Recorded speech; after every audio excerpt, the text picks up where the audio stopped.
Hi, guys, and welcome back to another episode of Thoughtful Thursdays with Miss Clarke.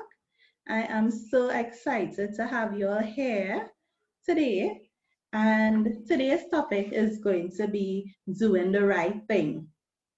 I'm sharing my 7 study habits for success that has been proven beneficial to not just me, but some of my students in the past as well. So I'm going to get right into it. I hope that you'll enjoy today's session and I hope that you'll be able to apply some of these 7 powerful tips to help you. And my first study habit is having a positive mindset.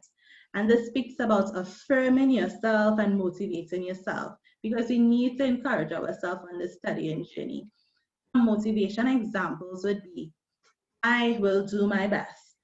I will be disciplined. I will prepare well for the future. I will develop perseverance. I will learn as much as I can while I can.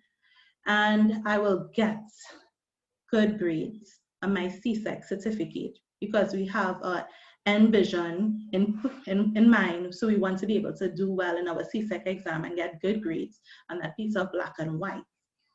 My second study habit is don't cram. Resist the urge to cram. Don't wait to the last minute. No. Instead, space out your work from the beginning, from now, into daily 25 to 30-minute study session for each subject that you do. So whether you're teaching, doing just maths, or you're doing 5 or more subjects, you space it out into study sessions daily. All right. My third study habit is to plan ahead. When we say to plan ahead, we mean we need some structure. So we want to know when is the best time for us to study. Are we studying better early in the morning, or would it be better in the night after the school activities in the evening? So plan the specific time that you want to study, as well as how many sessions you want to study per week. So maybe I just want to study maths 2 to 3 times a week. So we set aside Monday, Wednesday, Friday to study maths for 25 to 30 minutes. And this is separate from you doing your homework and you just looking over stuff. So studying is a little bit more specific and more goal oriented as to having a plan as to what you want to learn at the end of it. My study habit number 4 is about being consistent. We want to be able to study at the same time daily. Let it become part of your daily routine. Get a momentum and be consistent. Study habit number 5 is to have a daily study goal or plan. So know exactly what you want to accomplish at the end of each session. So that could be like for maths. At the end of this 30-minute session, I want to be able to understand directed numbers easily. I should be able to know how to apply it, know my rules. I want to be able to understand it, learn it, or whether it's a specific topic in statistics or algebra, whether it's substitution that you want to be able to do well. I must be able to accomplish this at the end of it while I am revising my notes as well as doing practice in my mathematical sum. All right, so we want to have a daily study goal or plan of what we want to achieve at the end of that 25 to 30-minute session. Our 6th study habit is to be committed. Yes, be committed. Don't put off the study time. Always review your notes and practice your work. So be committed that jump high or jump low. These 3 times for the week, I am going to do maths and I'm going to review my notes and I'm going to do practice because this will help me in the long run. And we know that we want to be able to do well in our CSEC exams. My 7th study habit is to avoid distractions.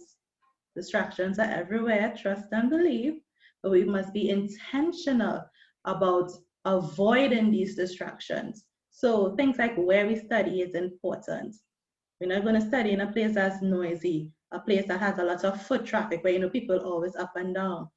We want to be able to avoid social media when studying. and we want to be able to focus on our studies. One of the tips that I would suggest is allowing your parents to know that this is my set time that I'm going to be studying, so that they wouldn't come at the point in time to give you chores, or they would bring less distractions your way. So people would zone out and say, I know that you are studying at that point in time, so they would give you your space and avoid distractions coming your way as well. And a bonus tip that I'm sharing with you is to have study breaks. This ensures that we maximize our study sessions as well as our study timetable. So with all that I'm saying, this is more or less leading to the conclusion that we need to have a study timetable. And in this study timetable, we already breaking it up into sessions, and we want to make sure that we have study breaks in between each of the study session that we have in. Okay, so I would have done a sample of it. So in this case, the students would have regular classes during the time, or if you're an adult that is working, you'll be working during the day. And on the evenings, you can set aside time to study specific subject areas, whether you're studying math, English, social studies, Spanish, what have you. You break it up into slots, into 20, 30-minute slots, as well as you have time between the slots, so that you'll be able to transition into each subject area and you don't become overwhelmed or anything. And it's also important to have a free study day. So whether it's Sunday, your day of rest, or Saturday, or even a random day in the week like Thursday, you could say, this is my day of rest, and you make the best of it. All right? So I just wanted to share this as an encouragement and to remind you that you all are intelligent, you all are beautiful, and you are definitely going to achieve excellence. So thank you so much for joining us today for another segment of Thoughtful Thursdays, and have a great day. Blessings.